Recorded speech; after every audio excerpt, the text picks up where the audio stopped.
Assalamualaikum warahmatullahi wabarakatuh.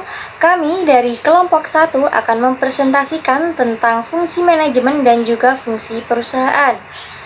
Yang pertama yaitu fungsi manajemen.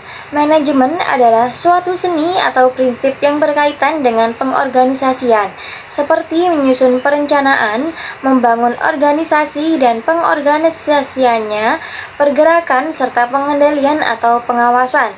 Dan fungsi manajemen merupakan elemen-elemen dasar yang selalu melekat dalam proses manajemen perusahaan dan dijadikan sebagai acuan manajer dalam melaksanakan fungsi perusahaan.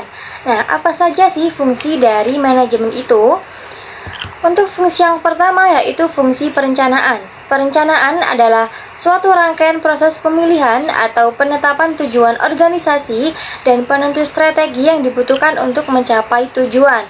Ada beberapa aktivitas yang ada dalam fungsi perencanaan, yaitu yang pertama, menetapkan arah tujuan serta target bisnis. Yang kedua, menyusun strategi dalam pencapaian tujuan dari target tersebut. Ketiga, menentukan sumber daya yang dibutuhkan. Untuk fungsi yang kedua yaitu fungsi pengorganisasian atau organizing. Pengorganisasian adalah suatu rangkaian aktivitas pembagian tugas yang akan dikerjakan serta proses pengembangan struktur organisasi yang sesuai dengan tujuan perusahaan. Tujuan pengorganisasian ini wajib dijalankan dengan baik agar dapat mengatur berbagai SDM dan sumber daya lain. Beberapa aktivitas yang ada dalam organizing, yaitu yang pertama adalah mengalokasikan sumber daya, menyusun dan menetapkan tugas-tugas serta menetapkan prosedur yang dibutuhkan. Yang kedua, menetapkan struktur perusahaan yang menunjukkan adanya garis kewenangan. Yang ketiga, aktivitas perekrutan, pelatihan serta pengembangan kinerja. Dan keempat, aktivitas penempatan tenaga kerja dalam posisi yang pas. Fungsi manajemen yang ketiga adalah staffing. Staffing merupakan fungsi yang hampir sama dengan organizing, di mana pada intinya fungsi ini bertujuan untuk menempatkan sumber daya perusahaan di tempat yang paling tepat sesuai dengan bidang keahliannya. Fungsi dari staffing ini yaitu yang pertama perencanaan SDM yang sudah tersedia, yang kedua perekrutan tenaga kerja apabila tenaga terdapat kekosongan pada divisi tertentu.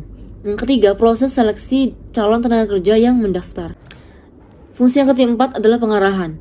Pengarahan atau directing yaitu suatu tindakan yang berupaya agar semua anggota kelompok dapat berusaha meraih tujuan yang sesuai dengan rencana manajerial serta usaha.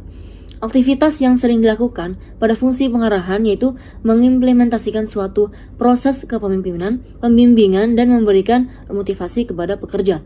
Yang kedua, memberi tugas serta penjelasan secara rutin tentang pekerjaan. Yang ketiga, menjelaskan semua kebijakan yang sudah ditetapkan. 5. Fungsi pengawasan, controlling. Tujuan controlling atau pengawasan ialah untuk menilai pekerjaan yang telah dilakukan oleh seluruh SDM yang ada di suatu perusahaan. Fungsi pengawasan sangat penting.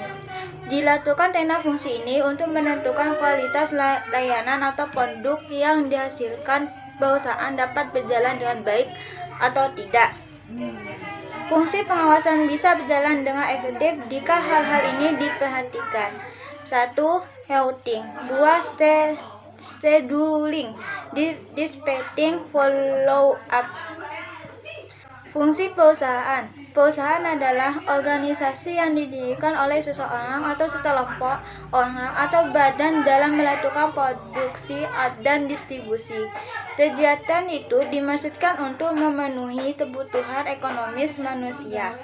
Fungsi perusahaan dibagi ke dalam beberapa segi, yaitu fungsi ekonomi, fungsi akuntansi, fungsi produksi. Nomor 4, fungsi pemasaran, yaitu aktivitas untuk memenuhi kebutuhan melalui proses pertukaran yang saling menguntungkan antara produsen dan konsumen. Yang kelima, fungsi personalia, merupakan pegawai atau personil yang diberikan tanggung jawab sesuai dengan bidang keahliannya masing-masing. Selanjutnya, unsur perusahaan. Yang pertama, badan usaha.